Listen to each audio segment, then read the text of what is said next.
Morning everybody, and welcome to week 4. Time is slipping by and Easter's coming soon for a well-earned break. Just to say to you in week 4 what's going on. There's the census date is this Friday the 23rd, by which time you can withdraw without penalty from the subject. There have been a few that have dropped out, some 20 or so, which is kind of normal, as people discover just really how difficult it is to manage their workload and their families and so on, and especially for those who've chosen to do 2 subjects. Okay, so what are we up to? The literature review. There's been quite a lot of talk on the forums about it and what the term information future proofing actually means.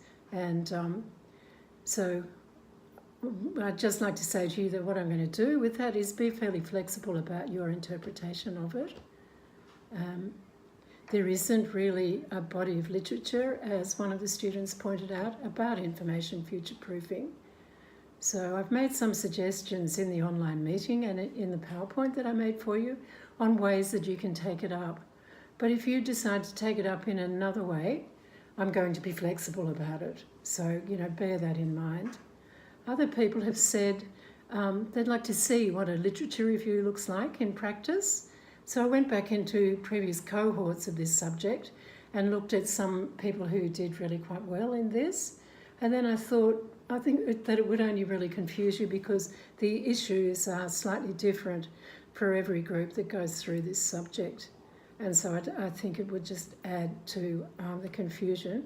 But I did want to say that the resources that are in Resources Assignment 2 for this subject do show you what a literature review looks like. And I'm recommending that you particularly look at Carol Gertz's webinar on literature reviews because it's really useful in this regard. Okay, I would prefer that you didn't take the stance on future proofing, that you want to future-proof the role of the teacher librarian, because the last part of the task, the third part, asks you to relate the information issue that you've chosen about future-proofing to relate it to the role of the TL. So I think if your whole literature review was about future-proofing the role of the TL, then you'd have a little difficulty with that part. Okay.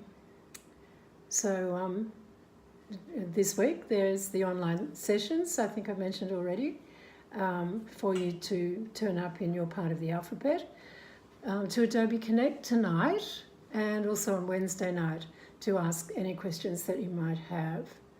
And what else?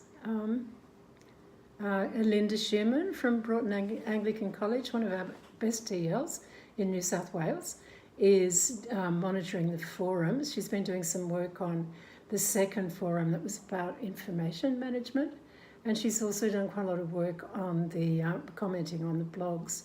Roy Crotty, who's a well-known teacher librarian as well and Charles Sturt lecturer for quite a long time, has been commenting on the blogs as well. And really it's me who hasn't finished the ones that I have to do, but I do hope that I can get them done today. And so that's what's on this week, really. It's getting on with the literature review, and it is quite a demanding task. But I hope that what I've done for you, the online meeting and so on, and the sessions that I'm going to hold this week really help you with that.